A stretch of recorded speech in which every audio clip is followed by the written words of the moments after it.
Well,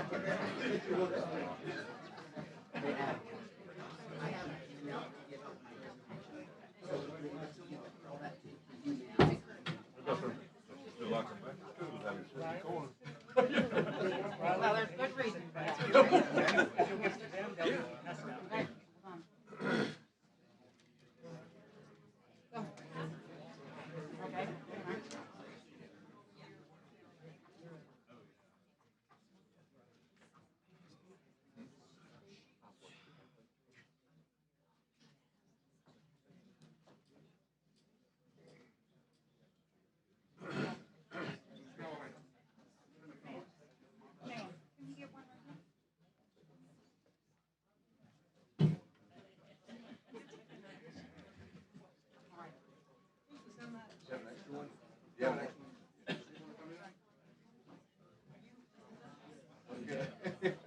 Yeah, I'm just trying to help.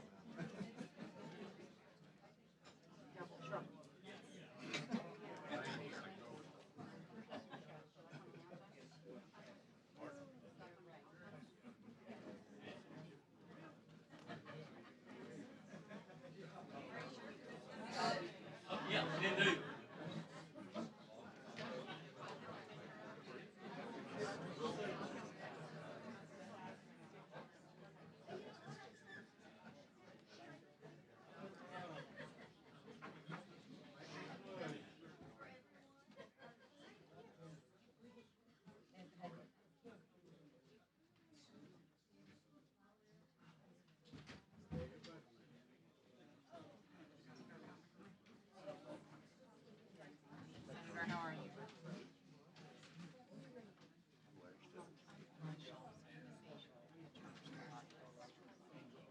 I feel like I'm in timeout. That's what I just told him. I said, I feel like I'm back to school. Yeah. Sit in the corner. Exactly.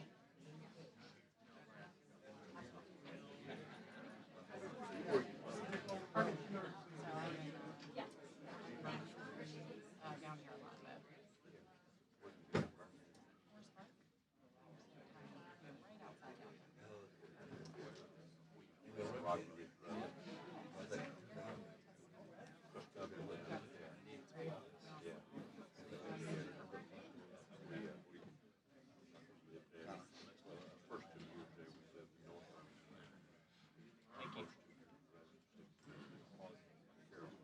Oh, wow.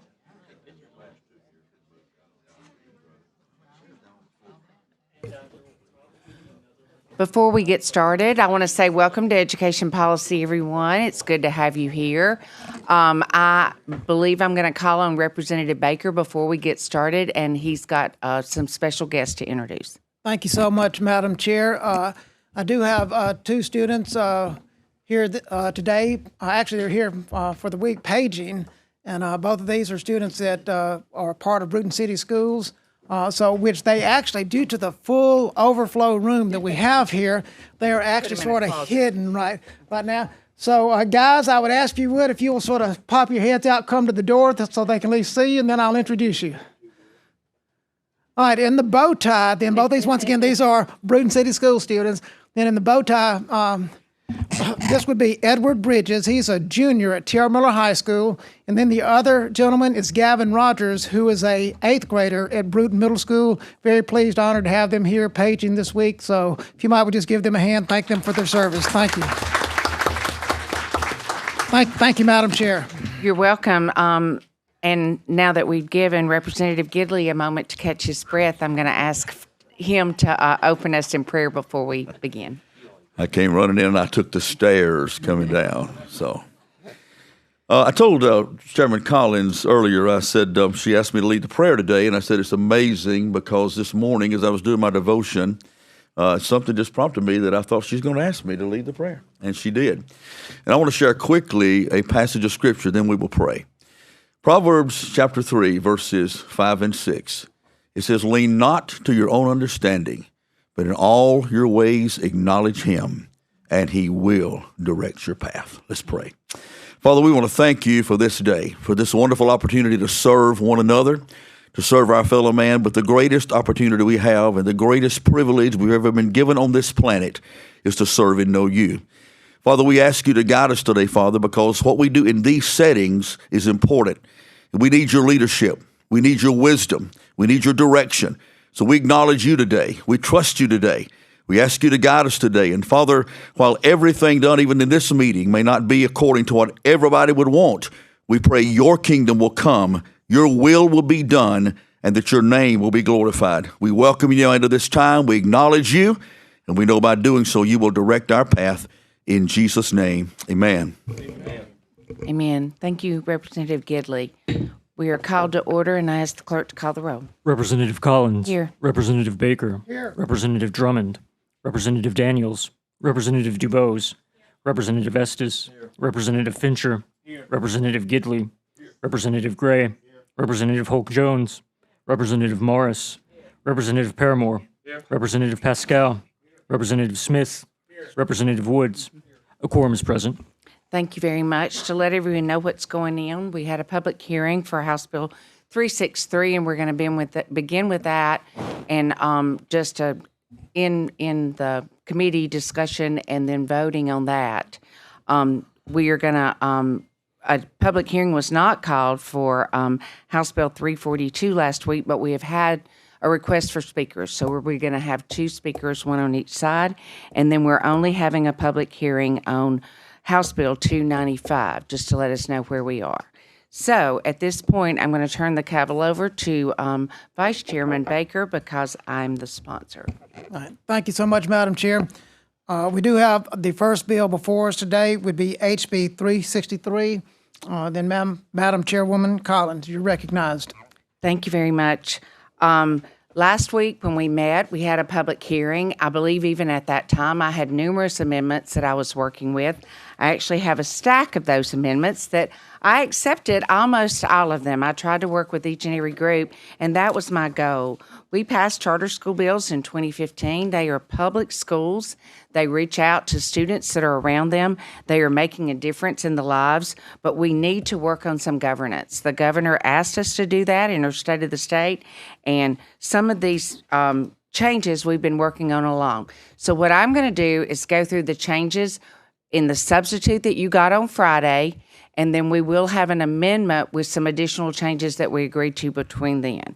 So as you go through it, nothing really changed on the enrollment preference on page 4, but on page 9, I accepted an amendment from the Democrats and from AEA on that one, because what it would allow is that the minority leader in the House and the minority leader in the Senate would be able to present a nominee to the chair, to the speaker, or to the pro tem in the Senate to be a part of the commission. And so that added that. I didn't think it was happening, and it should have been. So I was glad for that amendment. Nothing changed on page 11, really. The commission membership would go from 2 to 4. There was nothing changed on the annual training. Everyone was supporting that. On page 13, there was a request about the staff to be merit. Well, the teachers are not tenured in charter schools, so a merit employee seemed disingenuous. So that one was not accepted. Page 14, the local board that is an authorizer, they have a rubric that they judge their applications by. The commission, the state commission, has its own rubric. So therefore, on page 14, they consider information from that local area. They have to have that local support, but it allows them to continue using the rubric that they were using to judge what equality. It also allows time to improve a charter application because we want our applications to continue to get better and better. I think the next change that we had was from on page 23, 24, really in 25 and 26. A lot of that language, we worked with the Department of Education because we're trying to codify how we're funding the public charter schools like we're doing it right now. And so we took some of that language from them. There is a difference between a startup public school, which is started usually through the state commission, local support, getting together and building it. That's where the think 8 of our schools are startups. We have 3 conversion charters, and that's where a local system can take one of their schools and they can convert it into a charter school. If you remember, last year we passed numeracy, and that is also one of the provisions on that. If you have a school that's not being successful, they've got time to improve, but after so many years, a conversion charter is one of the options that they have besides just closing down. Those were the main differences and the amendments that I accepted, and I'm happy to answer any questions specifically. Representative Morris, you recognize.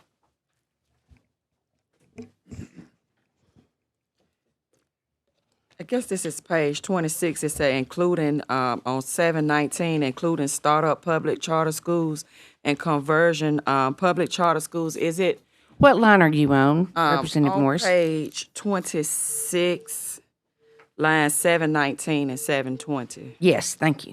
Okay, so our money is generated, but is it going to be still whether they give a number, a projected number? No, Or ma'am. would they definitely have the amount of students that's going to actually attend? What they have to do is that they have an amount that they have contracted with their application. These are the amounts that we're going to have. Most of them are growing, Representative Morris, 1 grade at a time.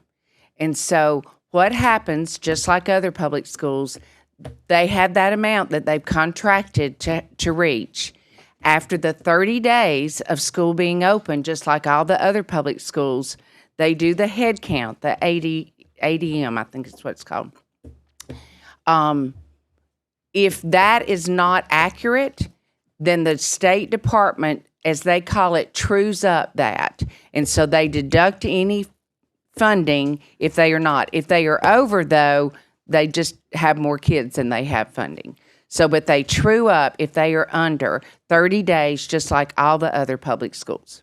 Okay, and this is my final one. If a student decide to once you already did the head count, and a student decide to transfer after the 30 days, Just like all public schools, it would happen the same. but if they're transferring from a public charter to a regular public, would that be any different No, they're all the public schools. funding?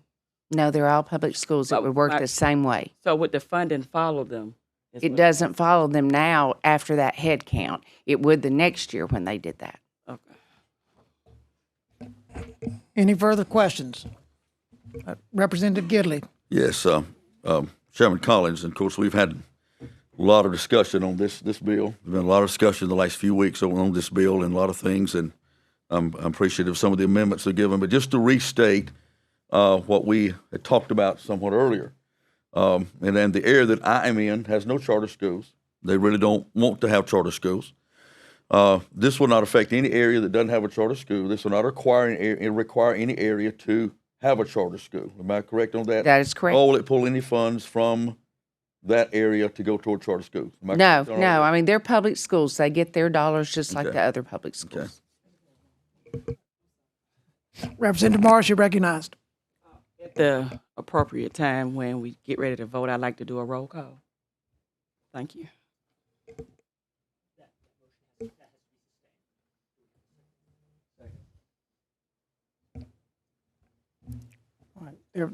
There has been then a motion then for a roll call vote and a second. Then, so that is noted and at the appropriate time. Okay. Any further questions, comments? All right, I think there would need to perhaps entertain a motion to adopt the sub procedurally and going forward. Is there such a motion? Okay, motion to adopt the sub by Representative Dubose and then second by Leader Daniels. All in favor, say aye. Aye. Any opposed?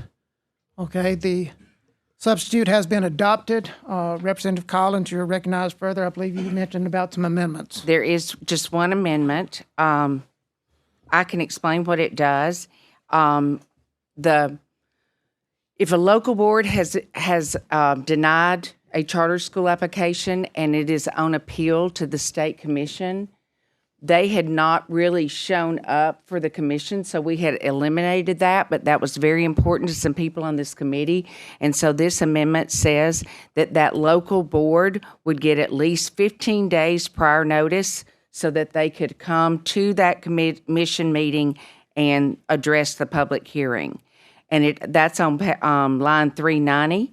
On line 651, it also adds the language, in addition to foundation program allocation, all conversion public charter schools shall receive from the local school board a pro rata share of other educational trust fund appropriations. Line 737 is, the new part is, or a local school board shall pay directly to the public school system. Money comes from the department to the local school board, but then they need to pay it towards a conversion, is what that one is talking about. You have heard the amendment. Any discussion on the amendment or questions? Is there a motion to adopt the amendment? Second the amendment. Okay, we need to have a motion first to adopt the Not the amendment. motion's not been made. Okay, so I assume that you would be, okay. Okay, all right, Motion second. okay, Okay, all right. okay, motion. between the two, okay. We have a motion then to adopt the amendment then, Representative Woods, and then a second then from Representative Fincher. And any discussion? All in favor, say aye. Aye. Any opposed? So the amendment has been adopted. Representative Collins, you may continue. After working with everybody and committing to continue working with everybody, I would ask to move forward with a favorable report. All right, one moment before we take that motion then. All right, Representative Estes, then you're recognized.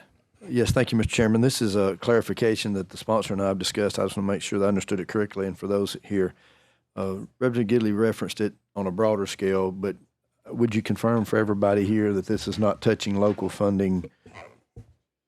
Correct. The part that mentions the funding right now is because of the conversion starters, those schools that are in those same, that they get the same amount of money that they had gotten before they converted. And that's the only thing that had to do with funding. And correct, this does not apply to the local funding. Like I said last week, I've asked for that local funding several times, and I still think it's fair, but this bill does not include anything about the local funding. Thank you for asking. Thank you. Any further questions, comments? With that then, there has been a motion then, a motion for a favorable report. Is there a second? All right, there's a second. Okay, right, okay. All right, so that we get this procedurally correct then, so just to revise this then, Representative Giroux, so you're making a motion then to give the bill a favorable report as substituted and amended. Okay, very good. And then a second then by Representative Pascal. All right, any discussion? Okay, well, I forget we have also, this would be then roll call vote if the clerk would call roll. Representative Collins. Aye. Representative Baker. Aye. Representative Drummond. Representative Daniels. Representative DuBose. Aye. Representative Estes. No. Representative Fincher. No. Representative Gidley. Aye. Representative Gray. Nay. Representative Hulk Jones. Yes. Representative Morris. No. Representative Paramore. Aye. Representative Pascal. Aye. Representative Smith. Nay. Representative Woods. Aye. 8 ayes and 6 nays. So HB 363 has been given a favorable report. Thank you so much. Madam Chair, I turn the gavel back over to you. Thank you very much, and thank you, committee. Next, we're going to move to House Bill 342. Representative DuBose, I will let you go. This one, we will have two people to address it, and so if you'll be ready after she explains the bill and the changes. Thank you.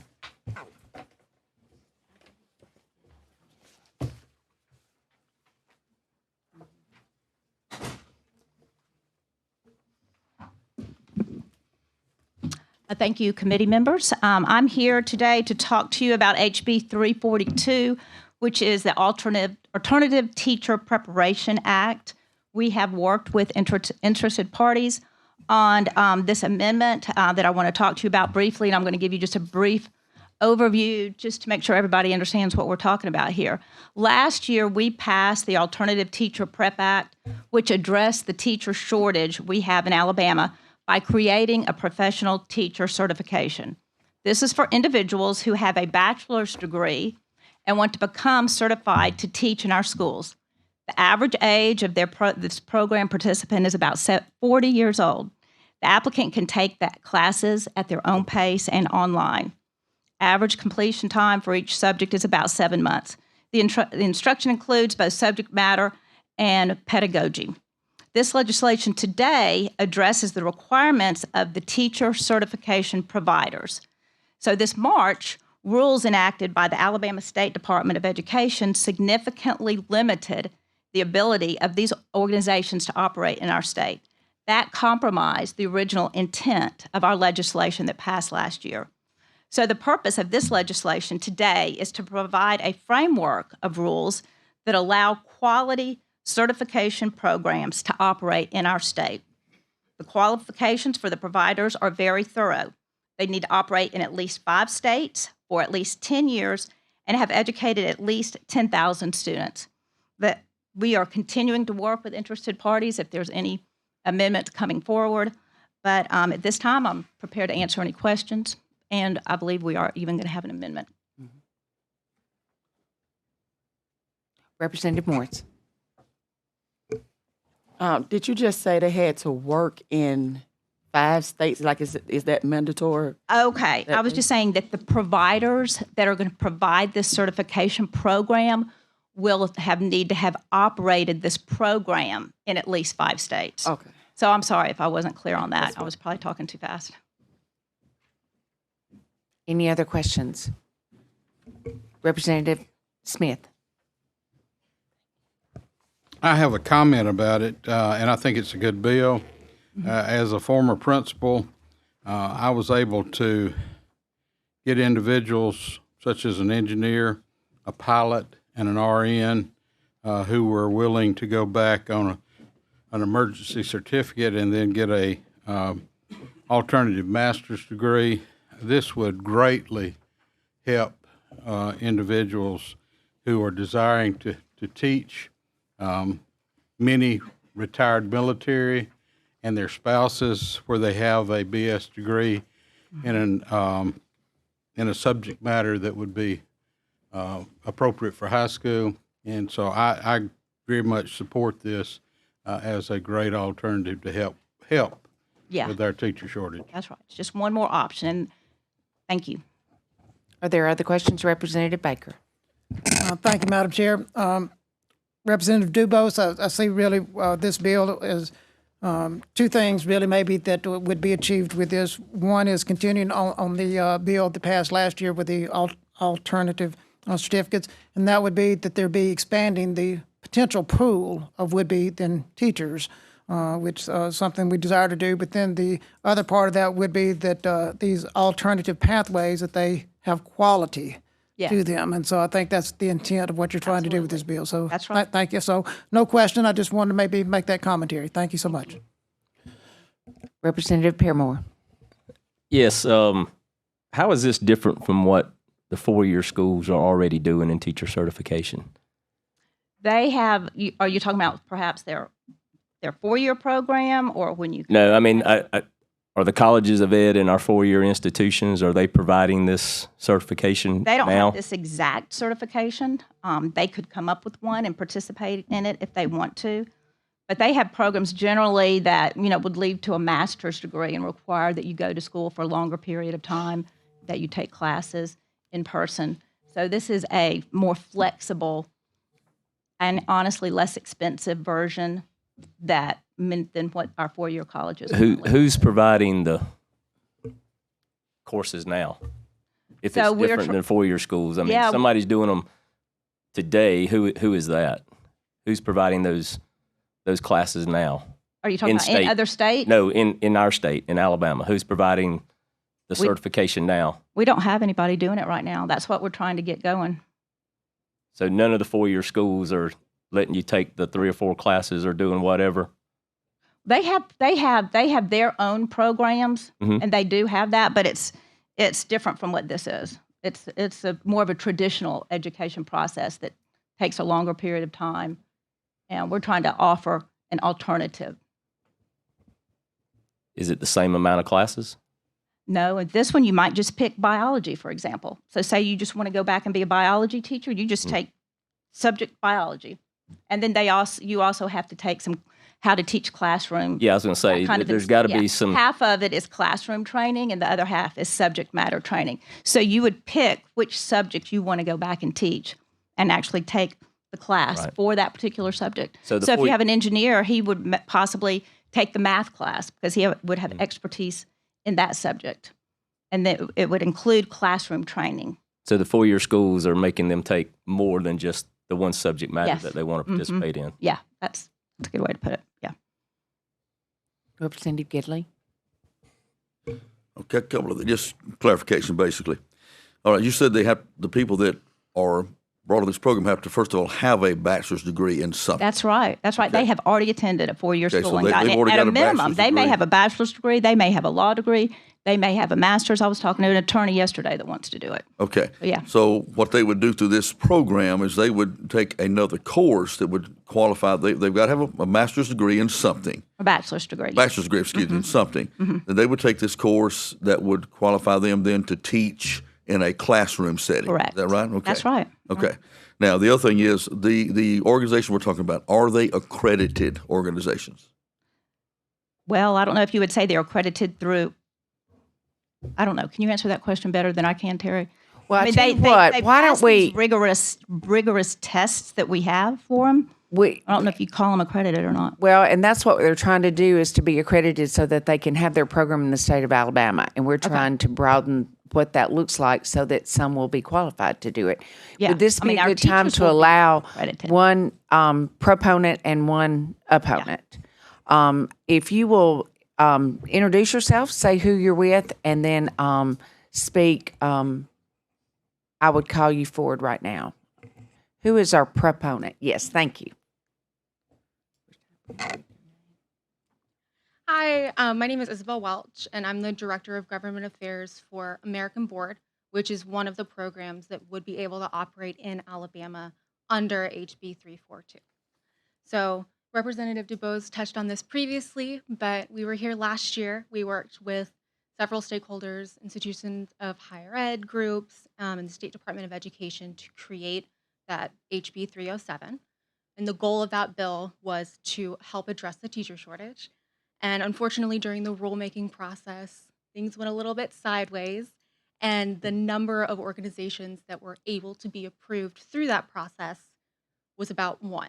And so unfortunately, the way that the rules turned out did not really align with the purpose of the bill, which was to help address the teacher shortage. So now we're back today. We've made some amendments to the bill, which you have in front of you, but I'd like to speak a little bit about American Board specifically so that you kind of have an idea of the potential programs that could operate under this bill. So American Board was founded by the U.S. Department of Education in 2001 under the George W. Bush administration. So we've been in operation for more than 20 years. We're currently active in 14 states, and we've certified over 16,000 teachers. So our program works by taking people who already have a bachelor's degree and helping them become licensed teachers. So the participants in our program generally fall into one of 4 categories: career changers, your accountant who wants to go teach math; military veterans and their spouses. We're a national partner with DoD SkillBridge, and we do offer a discount to military veterans and their spouses; stay-at-home parents who raise their kids and have decided to re-enter the workforce; and substitute teachers and paraprofessionals. So these are already in your classrooms, but they're looking to be fully licensed. So the average age of the person who completes our program is 39 years old. So these are people who don't have the time or the money to go back and get another degree in education or a master's degree in education, things like that. As Representative DuBose said, our program takes about 7 to 10 months to complete, and costs under $2,000. I'll also note that our program is competency-based. So one of the differences between American Board's program and university programs is that if you know the subject area of math and you can pass our math exam, you don't have to continue to sit through multiple courses of math for multiple semesters. So the way that our program works is you have to pass a subject area exam and you have to pass a pedagogy exam in order to complete the program. And so I will end with that, over the 16,000 teachers that we have certified, we have a 97% retention rate. That's based on data from 150 principals in 12 states. And the national average retention rate is about 80%. So we're here to try and let American Board operate in this state and expand the alternative pathways to certification while remaining or keeping the high standards that Alabama has for its teachers. Thank you. If you'll wait one moment, a couple of people have questions for you. And I want to say I appreciate, Ms. Welch, you explaining how the program works, because I think a lot of us who have not gone through programs like that, we're not as familiar. Representative Daniels. Yes, thank you for addressing teacher shortage and trying to fill in the gaps where it's needed. I have a couple questions regarding the 7 to 10 month program and kind of from a curriculum standpoint, what's involved in that? Is there an externship process for student teaching? And just want to make certain that the assessments that are taken through more of a traditional programming, that those things are considered. And is there a incorporating teacher aspect? Is there a supervisor teaching aspect, just to make certain that all of the boxes are checked? Right. So this bill would state that people can go through the program, pass those exams, and then start teaching. The exams that we do have from American Board have been evaluated by third parties and have found to be comparable to other exams that are used in other states, like the Praxis. This program does not require a student teaching portion, generally because we find that our teachers are older, they're career changers, they're transitioning in, and so they have a little bit more experience. I think for me, the student teaching component is important because it also speaks to the effectiveness of the pedagogy. I've gone through the process. I was a former teacher. I've gone through the process of doing the student teaching, and you're evaluated during the actual student teaching phase. There's one aspect to actually understanding the content knowledge, but a pedagogy test doesn't necessarily dictate whether or not you are competent enough to be able to teach students and be able to make certain that they are performing at the level that they need to perform. And so I'm just a little bit concerned about the student teaching aspect and that missing element, because at the end of the day, I just don't want a first-year teacher. It's hard to get rid of a first-year teacher, or keeping someone from graduating and not becoming a teacher is a lot easier than having them practice on someone's children. And so I just think that part of it kind of bothers me, that there's no preparation aspect to it, that where you can evaluate on, if I get training in college and go into a job site, they're not going to measure me based upon the college scores that I receive. That just tells them that I have the ability to learn and retain information. But the practical aspect of it and the training component tells them whether or not I'll be a good fit for that particular industry. And so that's kind of where I am. It's the difference between building a machine or putting a top on than practicing on someone's children. Thank you. Thank you, Ms. Welch. I believe our opponent speaker is Mr. Stone. Excuse me. Mayor Stone. Well, good afternoon. You guys have been extraordinarily busy. I admire your work pattern right now. It's amazing to see how much is going through the State House. So I am here this afternoon in my role as Executive Director of the Alabama Higher Education Partnership. And for those of you who don't know that, we represent all 14 of Alabama's public universities. And our first statement out is to say thank you. Thank you to Ms. Collins, Ms. DuBose, and all the parties involved for having these ongoing conversations. Because our goal is, as Mr. Smith said, is to also help address some of the needs that are out there in communities where they have a shortage, where there are opportunities to fill those shortages. We want to address that likewise. But I would also say to you that we do have, at all 14 of our institutions, some concerns relative to how we maintain quality. because we admire and respect and have participated actively with you all in the legislature in the efforts that have been ongoing to address some of the quality issues across the state, whether it be the Numeracy Act, the Literacy Act, Early Childhood Acts, and other programs that have been put in place.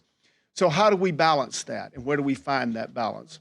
Right now, we're working with all parties to try to come up with a solution that we think will meet some of those quality aspects that Mr. Daniels spoke about, whether it be student teaching and I would go, Mr. Paramore, your question earlier. We do offer these programs at some of our institutions where you can go in and do an alternative route of certification, and that they are available. They're a little different programs, though. So some of the things that we have concerns about just really go back to that same question of how do we make sure that we're not practicing on, and I'm not accusing anybody of doing this, but how do we make sure that we don't end up practicing on our students, but we really have more confidence that we're sending people into the classrooms who have the preparation, the training, and the capacity to do the jobs in the way that we all want to do, because we know that in the end of the day, I'd put my mayor hat on here and assure you that we all hear about environments in which people are not satisfied with the instruction. Everybody hears that. And so I know from firsthand experience, what we want to do is make sure we have the best possible individuals in the classroom. So we appreciate the opportunity to work through this. We don't think we've found the perfect solution yet. And we will admit that up front. We do want to continue to work on some of the language and tweak certain aspects of it. But in the end of the day, we do want to address the teacher shortage. That is something we will work with you to try to accomplish. So with that, we are an opponent to the current language. We are a proponent to addressing the issue. And it's a vast horizon out there. And what concerns us, if I could just kind of sum it up with this, you have good actors and bad actors in every environment. We don't want to write something that encourages the bad actors. We want to write something that encourages the good actors to be a part of our process. And we think our educational institutions have worked very hard to understand our climate and want to be a part of helping resolve these issues. So thank you very much, Ms. Collins. I'll answer any questions you have for me, but and Ms. DuBose, thank you for your open invitation to work together. Thank you. Okay, we also have an amendment because of that work that we've been doing together. And so do I hear someone make a motion to adopt the amendment? Thank you, Representative Baker. I have a motion. Do I have a second? Thank you, Representative Pascal. Questions about the amendment? Do you want to explain some of it, or do you want me to, Representative DuBose? One thing that I think I will go ahead and say in this amendment that I think may give y'all some comfort is that, the teachers that go through this take an exam and then they are licensed by the state. And the exam that we're suggesting here is going to be aligned with Alabama standards in subject area so that we know these teachers are being tested on the correct material. So, and then they are licensed by the state. So I don't know if that addressed what you were talking about, Mark, earlier. We also want the quality that we've talked about too, and we use the 4 things that are in the bill to evidence that quality, but we've added that if they're on probation in another state, that they would not. So if you're looking at your amendment, any other questions about the amendment?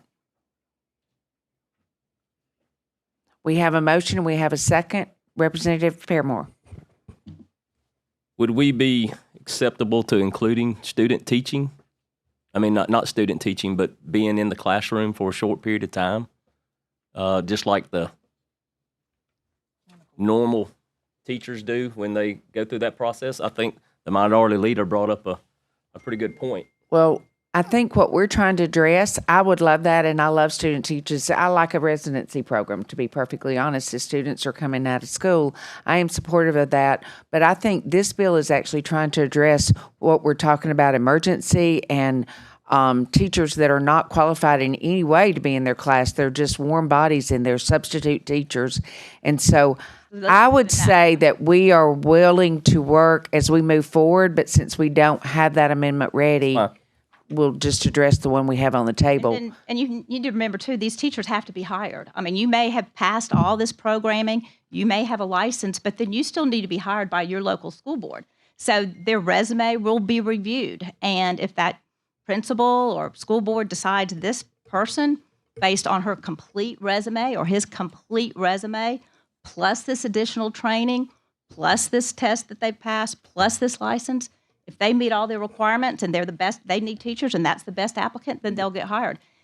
If the local school board principal or school board doesn't want to hire this teacher with this resume and this licensure and this certification, then they don't have to. I don't want to stand in the way by any means, but I do think we need to visit as we move through this process. Is there a Senate companion bill? All right, I'd like us to continue to work as we move forward. And we had committed that to the higher ed partnership as well. Thank you, Madam. Representative Daniels. Yeah, Susan, I'm intrigued by the concept and fine with that, but I also don't want to create a pathway that really has a negative impact on our teacher education programs that do go through even more than what you described from an internship process. And I guess for me, none of us want a student that graduates from medical school to go right in and start opening their own practice without doing an externship and understanding the craft. Mm-hmm. And I think when you're dealing with human life and you're dealing with individuals, regardless of what area, these individuals will be most likely hired in the places that need a highly qualified teacher the most, because they're the ones that are understaffed. Mm-hmm. And so for me, from the pedagogy standpoint, a test itself, an assessment itself does not necessarily equate to any deliverables. And so as Mr. Paramore mentioned, this concerns me that this could be an attempt to water down the education process that we're trying to build up. And I just don't see the level of competency. Teach for America. Mm-hmm. I've been a proponent and opponent. I'm an opponent when it comes to elementary kids because you're required to teach all subject areas. I'm a proponent if a person has a background in an area that they're teaching in, like math and science and these other areas, where it's not as critical. Mm-hmm. And so I just think that we just gotta look at this thing much broader. And I think the internship process is a valid opportunity. Otherwise, the enrollment in our higher education institutions are going to go down significantly, and the quality of our delivery is going to go down significantly. Representative Drummond. Representative DuBose, and I apologize for being late, but I was in another committee. I read the bill, and you may have answered some of this, because when I read the bill, I am concerned because I want Alabama's education system to come up, not down. And when Absolutely. I saw the alternative teacher and I saw the qualifications, I'm sitting there wondering, how do we improve education by doing only the minimum or not doing the minimum for educators? So I guess I have a lot of concern around who that person is and the effect that it will have on higher ed. Those are my concerns because, again, I think this, and I'm sorry, I like you, but I don't think I support this because, again, we're trying to put a square peg into a round hole. We need to be asking more of those who will hold the lives of our future for our state in education, not doing the bare minimum to get teachers. I just don't think that works. Yeah. There's no alternative to education, because they hold the lives of our children in their hands, and we've got to do all we can to improve education in Alabama, not do the least. And when I read the bill, I've got question marks all over, and that word minimum just kept jumping out at me. We need to do more, not the minimum. So if you want to talk about that a little bit, and I apologize for being late, but that's where I am. All right. Well, I would just say, we have a shortage of teachers in this state, and I'm not trying to provide inadequately trained teachers. I'm trying to provide teachers that have perhaps even more experience because they have a lifetime experience in a field in which they've worked. And this is just this is enriching for the student. So, imagine somebody that's worked 10 years as an engineer, for example. My son had a teacher like this.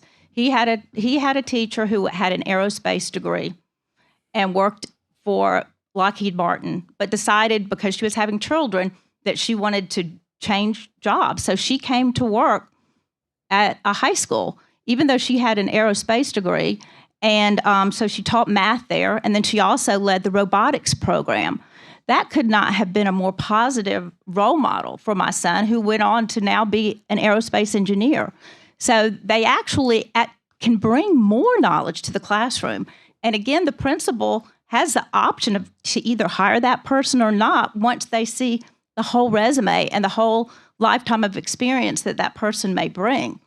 Well, let me, Jen, and I'll end on this because that was wonderful for your school. But see, I represent some very poor people. And right now we're having a very tough time of getting certified teachers, math and science, to go into those school systems.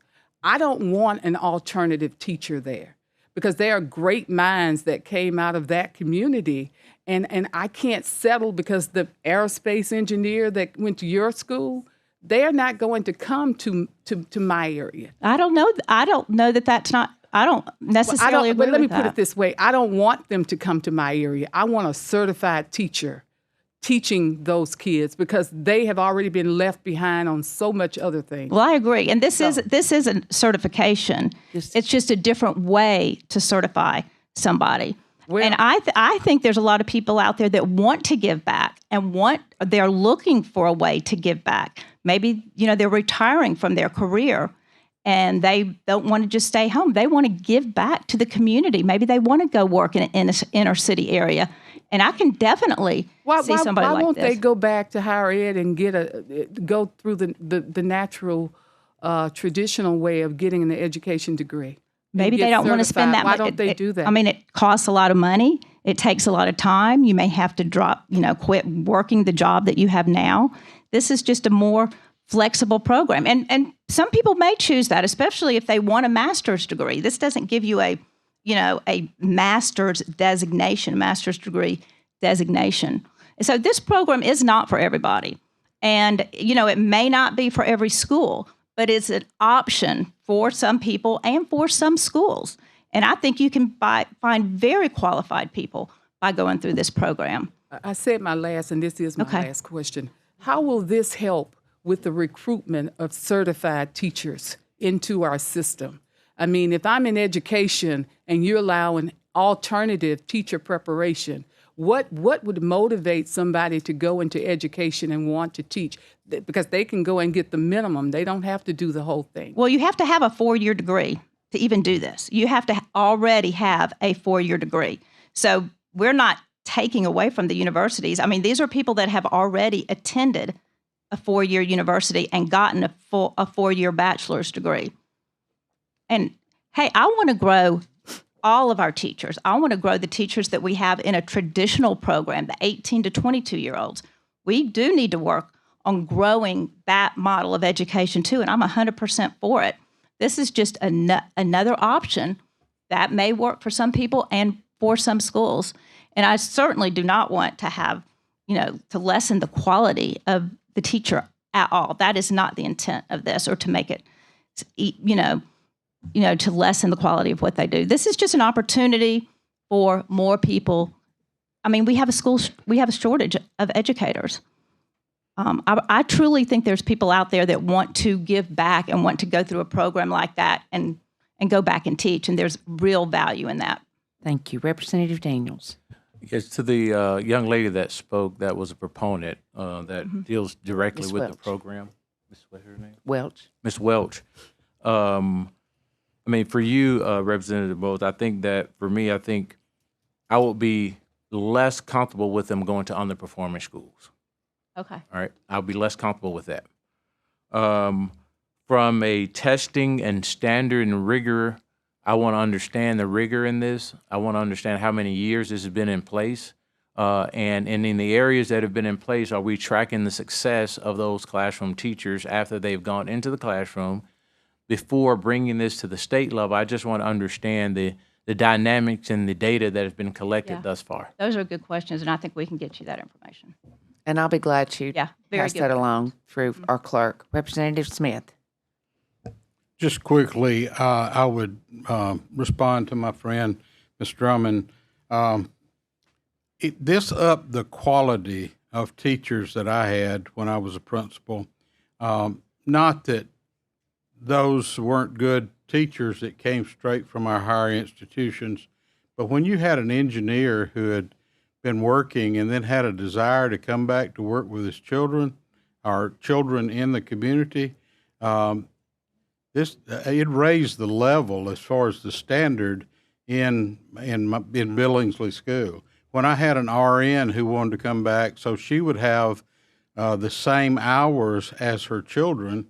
Then she taught anatomy and physiology and chemistry, and I could not have hired someone any better than that. Now, that was on an alternative master's program starting with an emergency certificate. When I had a pilot who had been in charge of the sorties in Desert Storm, and he came back and wanted to teach physical science, and he had tried 1 year in the Montgomery school system and found it to be terrible, and I took a chance on him. And he wound up running one of the robotics programs and teaching physics and all the physical sciences. I thought that the standard was raised because they were normally people who were in their 40s. They were more settled. They had a better handle on how to control discipline. And they needed the teacher, the practical teacher work that's provided in this. So I found nothing that would be detrimental to our children for sure. I want to say I appreciate the discussion. We have a public hearing after that, and there's a committee in here. And so we have a motion and a second on this amendment. I'm going to go ahead and call for the vote on that. All in favor, say aye of accepting the amendment. Any opposed, say no. The amendment is accepted. Do I hear a motion about the bill knowing that we will continue to move forward? Representative Van Smith has given a motion to give the bill as amended a favorable report. Do I hear a second? Second by Representative Holt Jones. All in favor, say aye. Aye. All opposed, say no. No. The bill is given a favorable report. Thank you. Thank you, committee. And I appreciate your patience with me, Ms. Committee, as well. Next, we have House Bill 295. We have 5 proponents and 5 opponents. I'm going to go one at a time. I am first going to ask for our sponsor, Representative Yarbrough, to come forward. I'm going to give each speaker 2 minutes to speak. If someone's already said what you're saying, if you'll just say that you agree with their position, that would be helpful. We are going to go back and forth, proponent and opponent, and back and forth that way. And so, Representative Yarbrough, you have the floor. Thank you so much. Thank you, committee, for the time. I'm honored to be here today, and I'm here today to speak to you about HB 295, otherwise known as the Price Act, which is Parental Rights in Children's Education. As a degreed engineer and previous educator, having taught in private, homeschool, and public institutions, my passion for education has been and remains a significant part of my life. It's no secret that Alabama state government has put a priority on education. Our budgets obviously reflect that reality. But it's also no secret that Alabama is underperforming when it comes to the education of our future leaders. And we need a fresh and innovative approach that brings the foundations and focus back to the basics and the Alabama values that we cherish and that helps lead to a better tomorrow. An approach that remembers that education is not merely the learning of facts, nor is it simply the spending of more money. It is the passing down of a way of life. I believe the Price Act will greatly help to facilitate this by empowering all parents, whether their kids attend public, private, or homeschool, and all educational workers in public, private, and homeschool sectors, many of whom are also parents, to be able to unite arms together and create a grassroots power from the bottom up that will use the great American gift of free market principles to drive quality up, costs down, and will ensure that our values, as well as sound academic principles and the common sense of order, structure, and discipline, loving discipline, will once again set the guardrails for a successful education. And so hopefully you have before you a handout. I've got several points there. I'll go over some of them quickly. Some of the, obviously several of the people speaking in the hearing will cover some of these things in more details, but just so you have the 20,000-foot view. The meat of the Price Act establishes an education savings account for each parent to direct. It's secured, it's tried and proven, like the health savings account, and the money is only spent on the child's education. The money follows the student, so the ESA amount is based on the average state tax dollar amount per student. $6,900 for 24-25. All local and federal dollars stay with the public school. Parents can choose private school, online school, homeschool, individualized tutors, say if you have a special needs student, perhaps that's very helpful, or a combination. Public schools can participate by accepting children for a range of classes who otherwise attend a non-public option. The Price Act does not discriminate, regardless of zip code, income level, ethnicity, ability, or educational need. It's available to all children. ESA funds roll over. Any ESA funds not used in 1 year roll over to the next. No more funds are added after the child graduates, but any remaining funds can be used for college or trade school until the age of 21. Price is administered by the Department of Revenue with a voluntary 13-member advisory board who will assist. 10 members are parents using the Price program and will provide ground-level input to help ensure that vendors and educational service providers and expenses are legitimate and vetted by the program's users. The Price Act ensures extremely solid financial accountability and transparency. Every expense and vendor must be approved, and of course, using the ESA, every penny is tracked, and with a push of a button, you can see where that money is spent. Price Act also ensures extremely solid academic accountability. Unlike public school systems currently, every private school that participates must provide detailed information about its curriculum and educational program to parents and students, so parents can know what they're spending their ESA dollars on. The Price Act was carefully written to ensure that nothing changes the current laws regulating non-public education so that everybody stays as they are. It's a completely voluntary program. Public schools do not have to participate. Private schools don't have to. It's completely voluntary. I believe the Price Act, and I believe data shows that will actually improve public school academic achievement. We've been trying to improve Alabama's education from the inside out for decades, but it has not worked out as well as we'd hoped. Private competition, America's great economic gift, through the Price Act will give proper incentives for public schools to improve. 31 of 33 empirical studies have found that this kind of choice improves educational outcomes because lots of states already have school choice, and right now it's in about, I believe, 22 state legislators being debated and being worked through that process right now. This kind of studies show this kind of choice increases graduation rates. And we won't have to wait 3 to 5 years for a new charter school to be approved or built, or increasing caps on the Accountability Act only to serve a specific population. All of our children can participate right away. And I do not believe that it will cause a mass exodus from public schools because many families are satisfied with their school system in all these years, and we have a decade or more of data.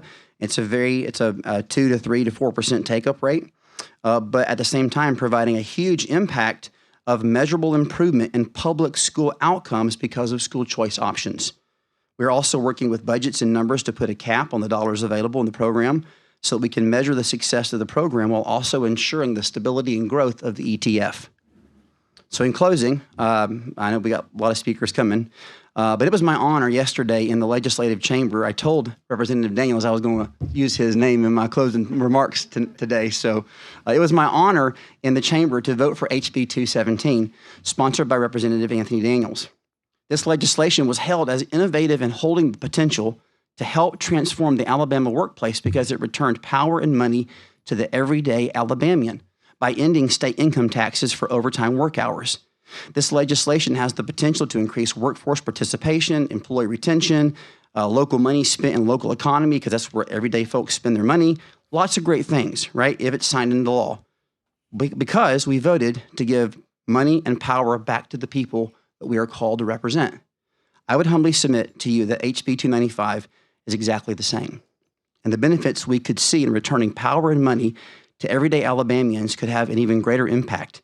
Jobs and money are important, but our children and family are why we go to work.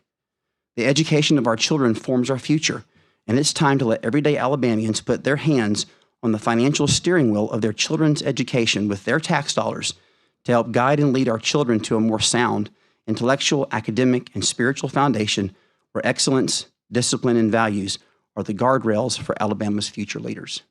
Thank you, Representative Yarborough. We are going to start the public hearing, and I was the lineup girl at the ball game for Goat Hill, so here's how it's going to work. We are going to have a batter, and then we are going to have our own deck. And so if own deck would be ready when I call you, that would be appreciated. So our batter, our first up is going to be Stephanie Smith. And we are going to have 2 minutes. Our clerk will be kind enough to time it. If you'll stay within that 2 minutes, I appreciate it. And before Stephanie begins, our own deck is Erin Milner, Saraland Superintendent. Okay. Good afternoon. I'm Stephanie Smith. I'm the president and CEO of the Alabama Policy Institute. API believes in free markets, limited government, and strong families. It's quite literally our mission to promote and defend the family as the primary foundation of our society and our state.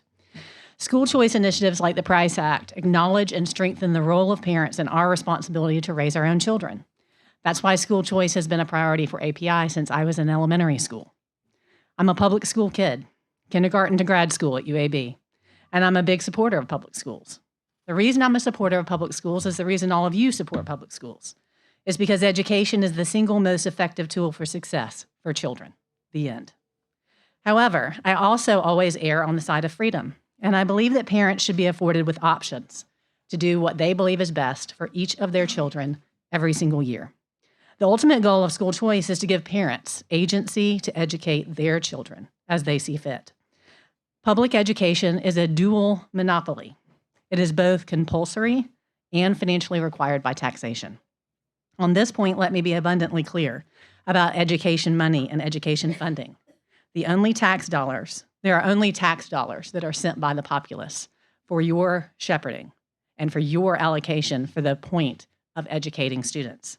Taxes don't magically become education dollars or someone else's property when they enter Montgomery, just like students don't become public property when they go to public school. The Price Act gives us the ability to give parents the opportunity to make their own choices. Introducing and expanding freedom and free market principles into our education system will improve the station of all of our state's children. Applying free market principles to public, private, and home education opportunities will open new avenues for success because education is not a zero-sum game. Thank you very much for your time. Thank you, Ms. Smith. I appreciate it. Erin Milner is up, and on deck is Becky Garrettson. Madam Chair, members of the committee, thank you for allowing me to address you as an opponent of this bill today. As superintendent of Saraland City Schools, I'm proud to lead a district which around 50% of our students are free and reduced lunch and have consistently maintained an A letter grade on Alabama's state report card promoted by this committee. Our teachers are fiercely competitive and proud of the students they work with from all walks of life on a daily basis. I've heard proponents of this bill speak repeatedly of competition. The last I checked, competition involved both teams playing by the same rules. Individuals in schools receiving taxpayer dollars must have the same accountability standards as any other school system in the following ways. If you take taxpayer money, submit to an audit yearly in the same way that my system must. Receive a state report card, just as my system does. Their students should take the same exact tests as my system does, the ACAP and the ACT. And they are subject to being placed on the failing schools list of the Alabama Accountability Act, produced also from this committee. Please note, the teachers and administrators of Saraland City Schools stand ready to have our data so long as it is fairly compared to be put up against any other school, public or private, in the nation. Without the same test, you are denying my teachers and parents the opportunity to compare our school's instructional data to the private schools of the Mobile-Baldwin County region. Our faculty, parents, and students are not intimidated whatsoever about our instructional data being compared publicly to our local private schools. But this bill will never allow us to know how our schools compare due to its lack of accountability for taxpayer dollars. As a high-performing school district, we won't be afforded competition due to the fact this bill does not allow us to keep score. Thank you. Thank you, Superintendent. Next is Becky Garrettson, and on deck is Ryan Hollingsworth with Superintendent's Association. Good afternoon. I'd like to relieve some of the concerns that you may have about the Price Act. It's too expensive. We agree that LSA's fiscal note is very high. An independent fiscal note was prepared for the Price Act by the Reason Foundation. They use historical data on take-up rates for school choice programs, which are much more realistic. Rather than the $600 million price tag, the sponsors are willing to cap the first 2 years at $150 million. Price's net costs are up front. We have big budget surpluses right now. We need to pass the bill this year. Another concern is lack of testing requirements. Price was carefully written to ensure that private and homeschool laws were not amended and that no new government regulations were imposed on them. Empirical data finds that the more regulations placed on private schools, the less participation in choice programs. They refuse to be hamstrung by the government, and we need robust participation by the non-public sector. This graph shows that private and homeschoolers outperform public students. We will continue to have these comparisons without additional testing requirements. Now, the public system is not designed to focus on individual differences, and due to the enormity of the system, there is a necessity for testing mandates. But in the non-public sector, schools are directly accountable to parents. When private schools perform badly, they close. But when public schools perform badly, we give them more money. In this graph, you will see that test scores show in Alabama that fewer of half of Alabama students are proficient in all subjects tested. We've increased the budget by record numbers, and as you'll see in this graph, the longer students stay in Alabama's public system, the worse the academic outcomes. A testing mandate would remove freedom from parents to use the curricula that aligns with their values. Parents don't place a high value on testing. Educators are moving away from tests because they're not a good measure of student progress. It's time to pass this bill. Thank you, Ms. Garrettson. Brian Hollingsworth is up, and on deck is Robin Mears. I disagree with the proponents, what they're going to say. So, no, just kidding. I think last week there was a number used of 87,000 students that are currently in private school. So the $600 million comes from 87,000 kids that are currently there. You would think if they're already there and we're offering those students, state's offering those students $6,900, they'd take you up on that. So that's where the $600 million comes from.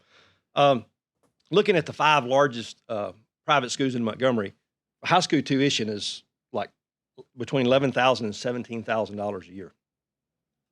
This bill contains about $7,000 to supplement that. So I don't see it as a choice to go to the schools in Montgomery because the tuition is at least double that. It's simply, to me, is simply a subsidy of taxpayer dollars for the students that are already enrolled in those schools. Looking at the $7,000, the average household income in Alabama is about $53,000. If you look at the tax rate, they're paying in about $2,700 in income tax a year.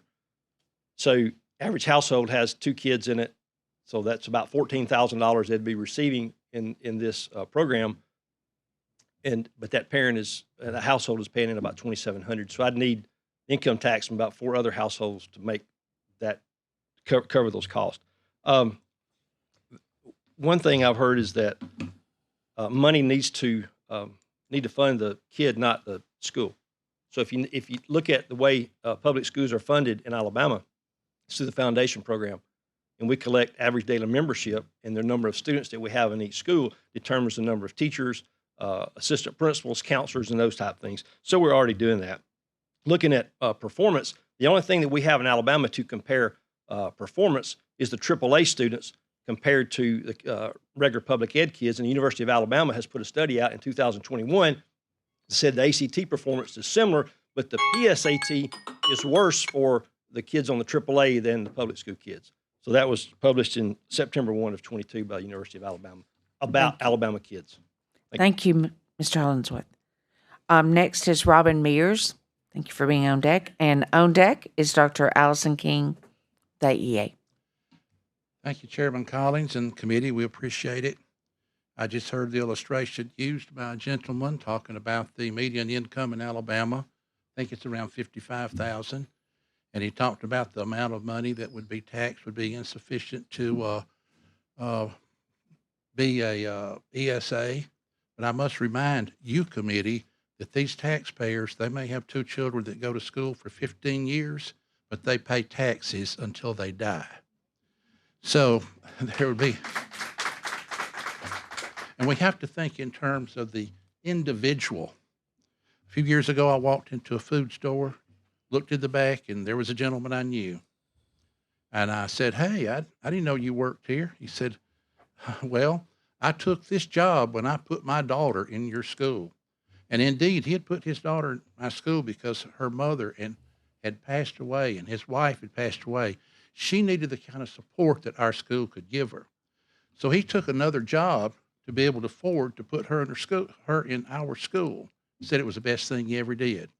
Not only did he make enough money to pay the tuition, he made enough money to pay additional income tax to support public education. Folks, I just think it's thoughtless when we realize that the greater power that exists in the state is not your money. It's not your penny, not your $5 bill. It's the parents for whom God gave those kids. And as long as the tax system is set up to make people who exercise choice to have to pay 2 times to get one education, we're going to continue to have these problems. I can appreciate all you're doing. I applaud you. I know many of you. Know many of your hearts, and they're good, and you've done some wonderful things. I just don't see the problem with empowering parents. I just don't. Republicans ran on empowering people. No person should appreciate being empowered more than a parent. Give them a little bit of opportunity to make the choices for their child through the Price Act. Thank you so much. Thank you, Mr. Mears. Allison King is next, and on deck is Justin Bogey. Thank you, Madam Chairman. Our most glaring concern with the Price Act is that there is no overarching accountability or oversight of taxpayer dollars. In fact, nothing is required in this bill that the money be spent on education at all, much less quality education. Price's online parent payment portal is an ideal setup for fraud. In fact, the bill itself addresses fraud and says that only when it's substantial will it be dealt with. That's on line 436.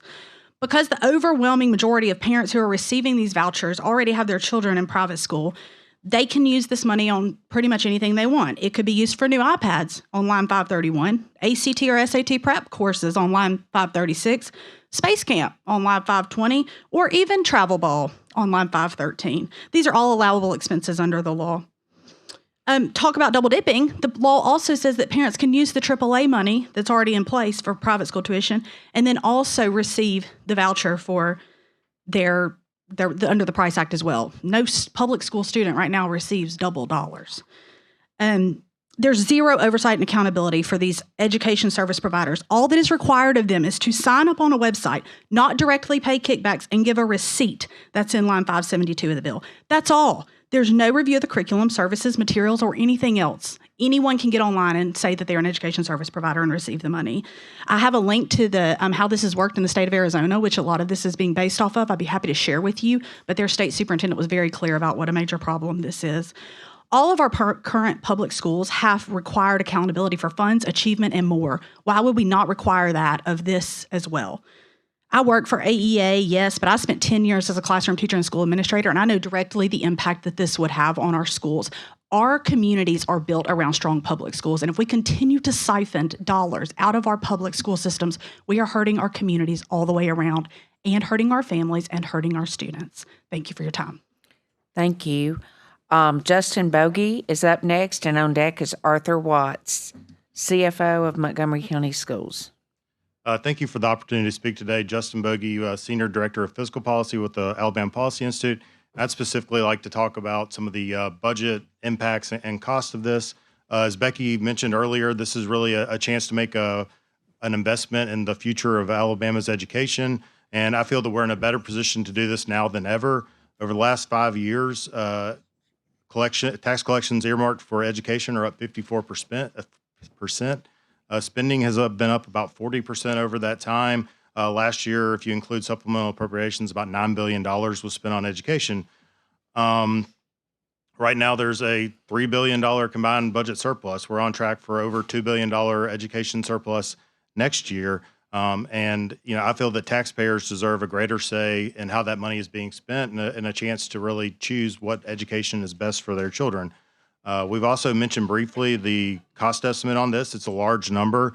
And, ultimately, no one knows how many people will participate in this program, but LSA estimated 5% of eligible public school students and every private school student in the state would do that. And the real world data just doesn't bear that out. We have examples from around 31 other states who have some sort of choice program. The take-up rate in year 3 is about 1.34%. Arizona is a prime example of this. They've had some form of school choice for about 10 years. Their public school take-up rate is 1.8%, and private school, it's less than a third. It's under 29%.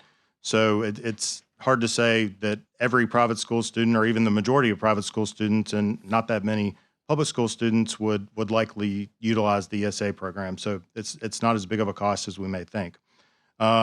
Just as importantly, there's a lot of empirical studies that have been done on school choice. 16 out of 18 that I looked at found that it actually saves taxpayers money, and only 2 found that it increased cost. And more importantly, almost every study that we've looked at found that it improves outcomes for students. So I think that's really the important thing to remember. Thank you. Thank you, Mr. Bogie. Next, we have Arthur Watts, and on deck, we have Mr. Yarbrough, who I guess may be Mr. Yarbrough Senior Representative's father. Okay. Thank you so much, Madam Chair, members of the committee. Madam President, I come to stand in staunch opposition to the Price Act bill.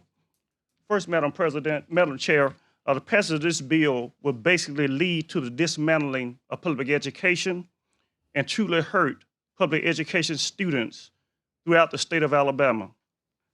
Public education dollars will be used for 2 systems, 2 separate education systems, a public education system and a private education system. And of course, the private education system will not have the regulations and accountability measures that governs public education. Passage of this bill, Madam Chair, will basically wipe out all other gains that the state of Alabama has made over the last decade. And let me take this time to thank you in this committee for the numerous accomplishments that has been made over the last decade, how you have decreased divisors in grades 3 through 5 and some of the other grade levels. Now let's talk about the true financial impact of this bill. As you know, it has been stated that the financial impact could be up to $600 million. Madam President, let's say that we have a teacher who has a salary of $50,000, health insurance about $9,600, and of course, other benefits would include retirement, Social Security, Medicare, unemployment, about 20%, which would be another $10,000. So the total salary and benefits of that teacher would be about $70,000. If only 1/4 of the estimated loss were to take place, that would cause over 2,000 teacher jobs gone, loss of teachers in public education. If 1/3 of the estimated loss occurs, that'll be $200 million. $200 million, Madam Chair, divided by $70,000 would be over 2,800 teachers. Madam Chair, if $600 million were to take place, divided by $70,000 per teacher, we're talking about a loss of over 8,570 teachers.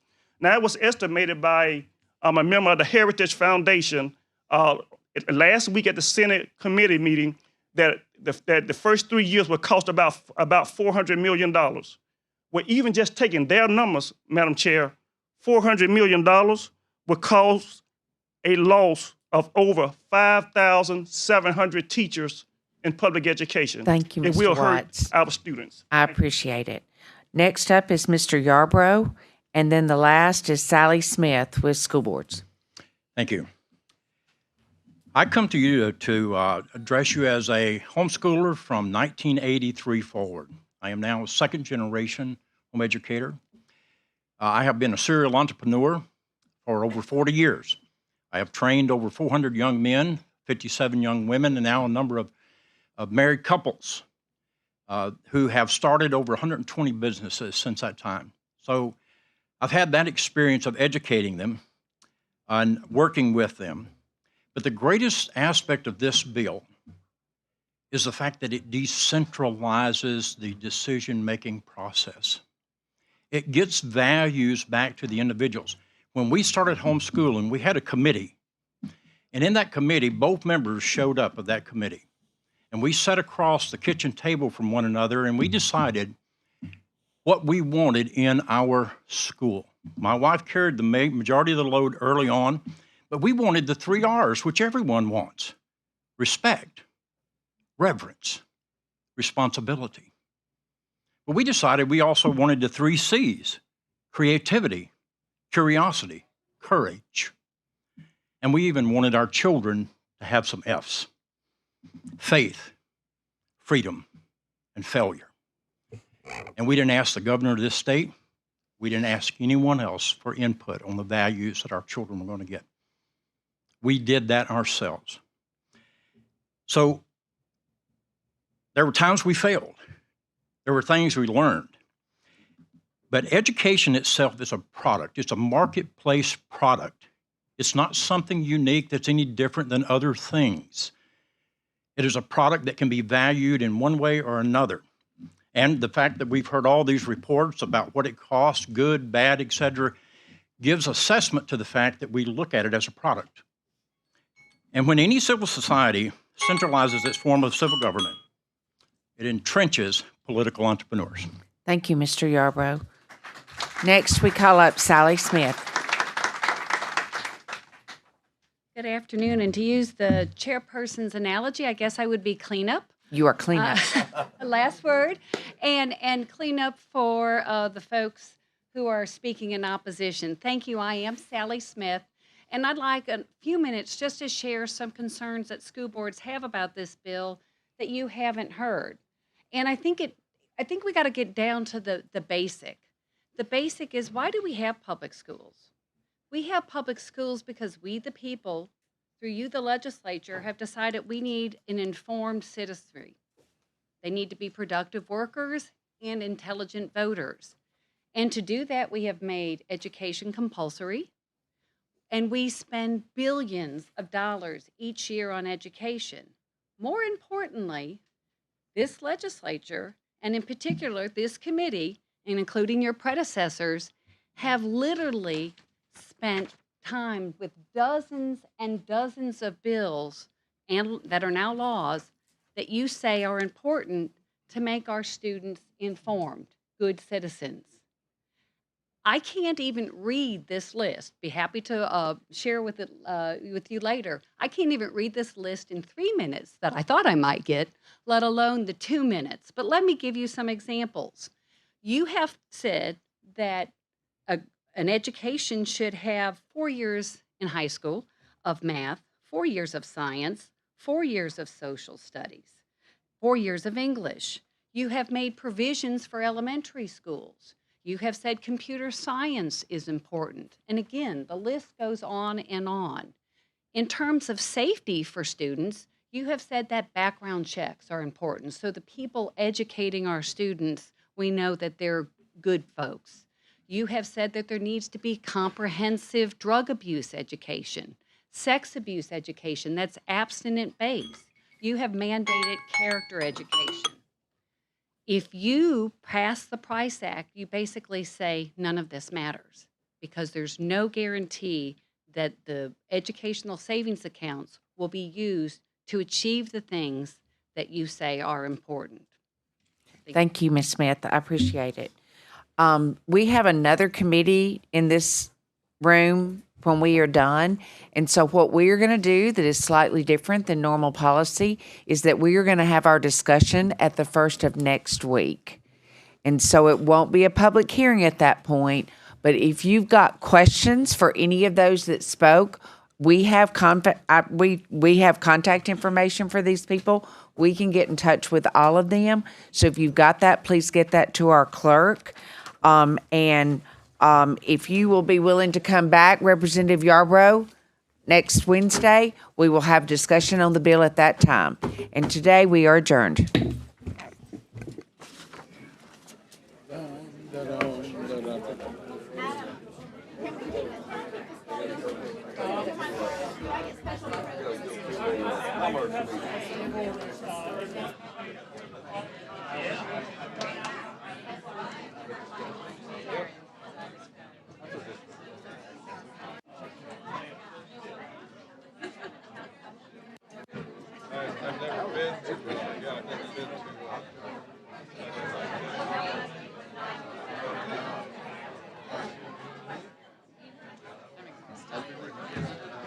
Oh my goodness, I'm so tired.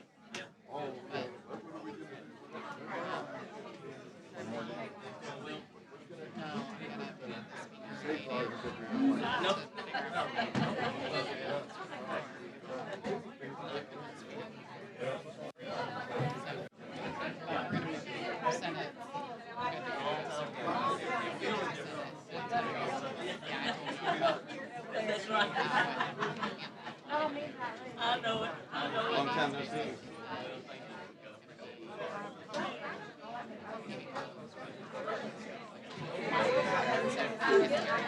Senate.